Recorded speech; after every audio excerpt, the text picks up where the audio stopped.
So welcome to my review of One Piece chapter 1012. And despite how the previous chapter ended, I like the ending of this chapter a little bit more. And I'm going to tell you why. Obviously, there's a few things that I called in the previous review. That's not the main point of why I favored the ending of this chapter in comparison to the last one. But we start off with the cover page with this chapter with Kid on the cover page with, I guess, putting together a mechanical bird. It kind of looks like a parrot, but and you got, because his hair resembles a bird's nest, you got real birds flying into it. Kind of funny and lighthearted at the same time. But at the same time, we don't get to see Kid in the chapter. We don't even get to see Killer versus Basil Hawkins, which we know is taking place right now. But this chapter pretty much sets up a lot of potential 1v1s. I'll give you a prime example. Nekomamushi, he goes on his own. And the Scabbers did something that I pretty much predicted that a lot of us could have figured they would do. They split off into their own groups. The only difference was Kinemon asked Okiku to go with him. And I'm guessing, number one, Kinemon's going to go after Momonosuke. Judging from this chapter, it looks like Okiku's gunning for Kanjuro, which makes sense, because it makes sense that Okiku will be the one to try and finish things with Kanjuro. So, yeah. And speaking of which, I like how this chapter started off with Izo and Okiku, where they're referencing how Izo went off with Whitebeard because of the whole thing with Odin looking to have Whitebeard recruit him by taking on this challenge, and Izo went along, and I said nothing got resolved from that. There's a whole thing in the flashback with Odin apologizing to Okiku, but that kind of got brushed under the rug in my opinion. And we get this moment here. We got a reunion between the two, which was very cut short. It was off screen kind of because it was in the distance, so I'm glad we got more to it here, because Izo's asking how your wounds, and I like Okiku's response, like you shouldn't ask a samurai that, so that's pretty cool. But then Okiku's like, oh, I was more ached by after you left, and Izo apologizes like he didn't come back and without telling you. So yeah, I'm kind of glad that was kind of resolved. I still think there has to be a point where Izo, is he going to go off for the remnants of the Whitebeard Pirates, despite if there's anything left after Wano, because we don't really know what's going to happen with Marco. And there's a kind of like foreshadowing as to what's to happen. Like Kawamatsu asks Izo, what do you think will become of Wano if we succeed? Izo's like, he doesn't really give a response. He's like, we could discuss that if we survive till morning. Which implies, like, I think like Izo is going to carry on. I think he's going to go off and go on his own. I don't think he's going to rejoin Okiku unless Okiku goes with him. But I don't see him coming back to Wano. And then Kinemon's like, we need to split up. We need to find Momonosuke. So he goes there. We achieve victory or we die. So that's pretty cool. Like I said, this chapter has a lot of like players like separating for the most part. So and Kiku's like, Kanjuro is mine. I won't fail this time. So depending on, because Kanjuro's after Momonosuke, and Okiku are headed to that direction. So that sets up a potential 1v1. You also have Nekomamushi who bumps into Cecilia, and he brings up the whole point about Pedro, what happened on Whole Cake Island, because I'm pretty sure it looks like Nekomamushi wasn't made aware, because he just literally came to Wano with Izo and Marco. So yeah, that would make sense that he hasn't learned about that. So he gets the news, and he finds out that Carrot and Wanda also went to face Perospero, and they got defeated. Technically, quote unquote. Now, I still think there's a chance the Carrot could come back into the picture, especially with the whole point about what went down with the top 100 characters. I don't know if that's going to play a role. There's a big debate about that because of Carrot's placement in that list. So I don't know if that's going to have an impact on what happens here. But it just sets up a potential 1v1 between Nekomamushi and Perospero. Although I technically think it should go to Carrot, considering she's the one that wants to gain revenge. It looks like that's where Nekomamushi is heading, which I gotta be honest, I kind of figured he would head back to where Inuyasha is taking on Jack. But yeah, so that's kind of interesting.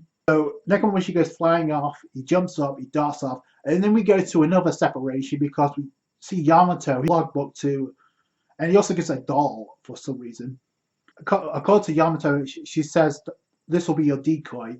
Momonosuke is like, obviously itching for a fight. So Yamato goes off on her own, which I'm glad because it gives her a chance to do something other than protect Momonosuke, which I think should be given to Shinobu anyway. And when you consider the fact that Kinemon and Okiku are heading that direction anyway, also points out they got word that Kinemon is heading to right now. So yeah, there you go. That ties that up. Yamato's free to do what she wants. Obviously, it looks like she's going to go to where Luffy's at and Kaido's at, give him the news like, oh, she asked Momonosuke, how's Luffy doing? It's like his strength has gone down, but he's still eager to fight. Kind of still makes you wonder how Momonosuke knows all about this without not having something to do with observation hockey. But we'll have to wait and see. Whether it has something to do with Kaido's devil fruit because they're linked, I don't know. But then Momonosuke brings out there's only 2 voices left, so obviously because the rest went back down. Case in point to the next point of this chapter, and we see Momonosuke reading this logbook, the notebook of the diary of Odin, which he points out there's certain things that Odin told him about back in the day, but we obviously don't get to hear what those were because obviously we kept to Sanji taking care of some fodder while he's carrying something on his back, and as soon as it's covered in bandages, you can kind of guess, put 2 and 2 together. Looks like he's carrying Zoro, and you got some of the fodder members of the Beast Pirates like, oh, he must have the Pirate Hunter on his back as well. This is a bigger jackpot for us. We can nail both at the same time. Now, technically, Zoro can't defend himself right now, but Sanji can. So I like how Sanji's putting down Marcel or Zoro, without realizing what he actually did, because it's brief because we get a flashback like a few minutes earlier. Law and Zoro, they teleport on Sanji's back, which is hilarious. While this is going on, you also have Zeus in the picture, where Zeus is like bypassing Sanji, and Sanji's like, Zeus, where the hell are you at? Why aren't you with Nami? So he doesn't know what's going on. And then out of nowhere, in comes Law and Zoro. That was the most hilarious part of the chapter for me. And because number one, Sanji's response, just the high nonchalant Law is like, yo, your time is impeccable, Blackleg. So I'll leave him with you, not telling him what really went down. But Zoro's kind of like vague about what happened with him at the top of the skull. So Law's like, Big Mom's rampaging over there, so he's off to where Big Mom's at. We know where Kid's heading because he was between the 2nd and 3rd floor last time we saw him. He was probably heading that way as well. Yeah, Kid Law team up against Big Mom because something has to happen with, especially the way this chapter ended. Something has to happen where Big Mom gets preoccupied with something else, which leaves Nami to deal with Ulti, which I'll get into in more detail. But yeah, that's one of the ways that Oda could go with this.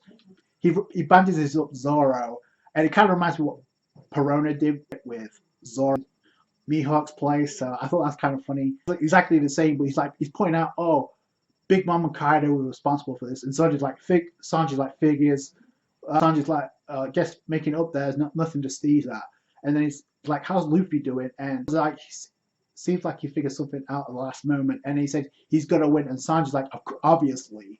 So they have faith that Luffy could beat Kaido 1v1. I'm not too sure yet.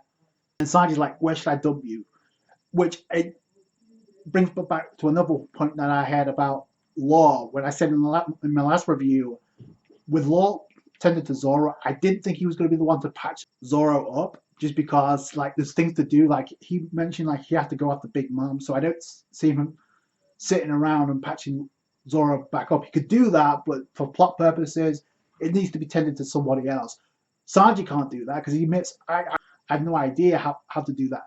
Zoro's conscious, which is amazing in itself, but he's not capable of doing anything yet, which brings up to 2 points. Like the only 2 people left who could probably do something are Chopper, and probably my prediction is Hiyori, and they're going to bump into it at some point if she's still on Onigashima, which at this point leads me to believe she is, just because Kawamatsu's also there.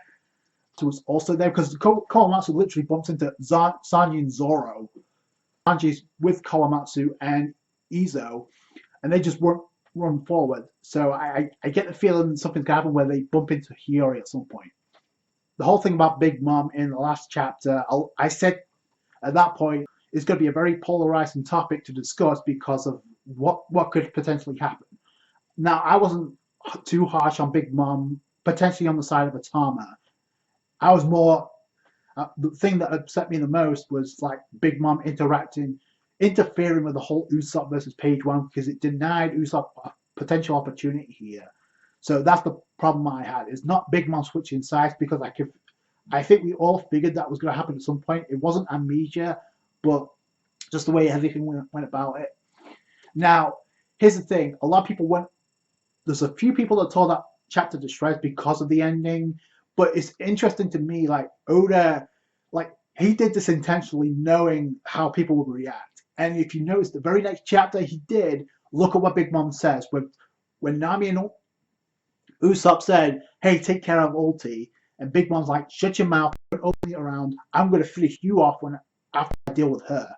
Oh, she's gonna be on the side of this grass. Like no, like she was literally threatening Big Nami and Usopp, which I kind of like because it kind of throws the gray area. Okay, like Big Mom, because we don't really know what's going to happen with her. Like Oda can't have Big Mom with Kaido because tending with Luffy because that's not fair. Obviously, Law headed to that direction. It kind of like the only thing that makes sense is those two teaming up to take on Big Mom while Nami takes on Ulti because it looks like that's where we're going with this, which I'm glad. So it starts off with Ulti getting pissed because Page One was KO. We don't get him seen back up, which is probably a good thing considering, okay, the first thing is Big Mom used Conqueror's Haki the same way Kaido and Luffy has been using it. So if Page One were to get back up, not a good look. But at the same time, my problem is she shouldn't have interfered in the first place, at least with the whole Usopp versus Page One thing. Ulti is about to charge Big Mom, which I expected she would. She didn't back down. She wasn't intimidated, and I like how Nami's like, oh, she's suddenly our guardian angel, and Nami's like, all in, that's the real culprit. Like I kind of said about that, but her demeanor changes as soon as Atama gets attacked by Ulti, and you see that I like the shading where Big Mom's like, shut your damn mouth, you straws. When I'm done, you're next. And then Big Mom, Nami is trying to like butter up to Ulti. It's like, hey, take care of Big Mom, will you? Like who do you pick in this scenario? So I like that from Nami, but at the same time, I like the switch in Nami by the end of this chapter. And Ulti's like the same way. It's like, just when I'm done with that whole crone, you two are dead. So yeah, there's no silver lining here. So and it looks like Ulti went into a hybrid form and then just headbutts the hell out of Komichio with Atama on Komichio, the rain dog. Which obviously, first off, Komichio is knocked out, so he can't he can't go anywhere anymore. He's my best friend, don't attack him anymore. And then out of nowhere, probably the biggest moment of the chapter is like Ulti nails Otama and is like, shut you whiny urchin. Just nailed the hell out of her. And that just sets, number one, you see Big Mom's reaction, but at the same time, you also see Nami's reaction. And Usopp's like, Nami, yo, we gotta run. And she doesn't do anything. She's like Otama, her focus is on Otama. Big Mom gets pissed. And I like how she's staring down Big Mom because I said this before, out of the entire Toby Robo, whether or not you think she's the strongest, she obviously isn't, but she has definitely out of the bunch, she has the best personality.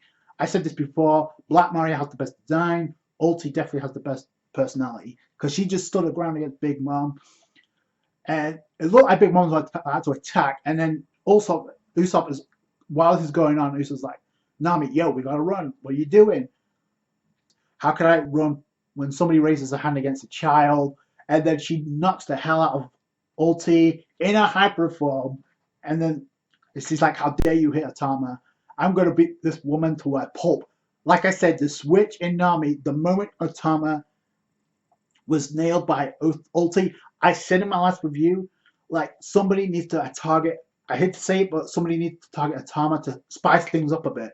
And that's what we got. I said the moment that happened, that was going to set Nami off because of her affection for children. Case in point, look what happens. She stands her ground like how she's acting before. She's like, oh, hey, Ulti, take care of Big Mom for us. She's like, oh, don't headbutt me again. But as soon as she attacks her children, that's it. So that's what we needed.